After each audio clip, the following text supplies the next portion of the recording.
पंजाब देख लीजिए और अब मध्य प्रदेश में भी होगा चुनाव, गुजरात में भी वही हाल है।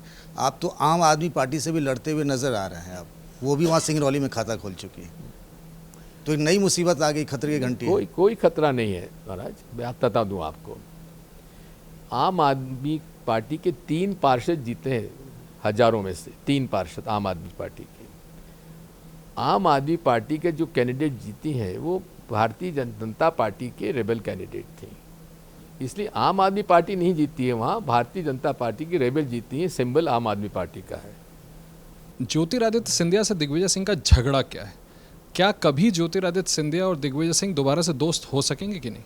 पहली बात तो समझ लीजिए, दिग्विजय सिंह जी का झगड़ा ज्योतिरादित्य जी से कभी रहा ही नहीं है।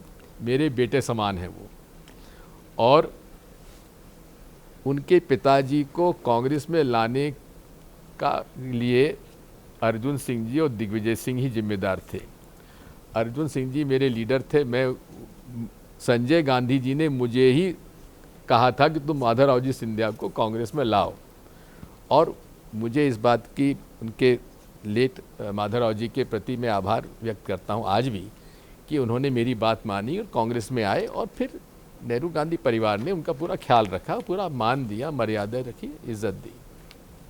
ज्योतिरादित्य सिंधिया जी को भी मैंने पूरा प्रमोट किया as chief minister and later on also.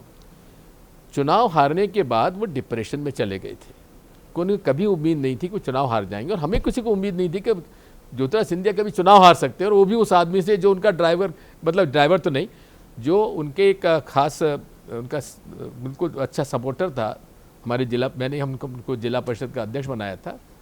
उसको वो उनका बेटा उसको जो उनका साथ सेल्फी खिंचवाता था, उसी ने उनको हरा दिया।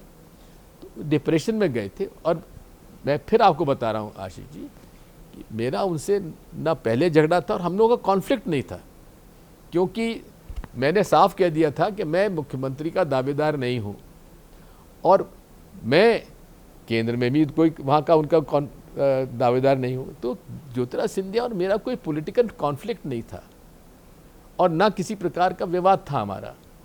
मेरे साथ तो घंटों बैठ के हम लोग डिस्कस करते थे। मैंने कमलनाथ जी और उनके बीच में समझौता कराने, क्योंकि जो वर्किंग रिलेशनशिप में कोई खटास आ गया तो समझाने का पूरा प्रयास किया।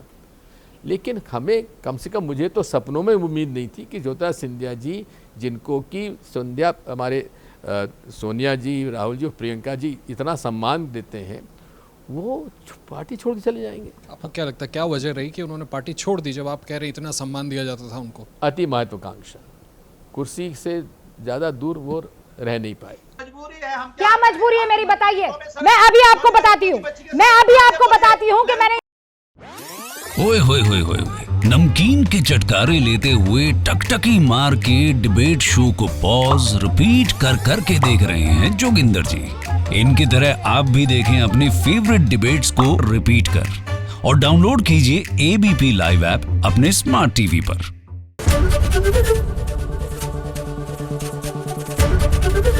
एबीपी न्यूज आपको रखे आगे।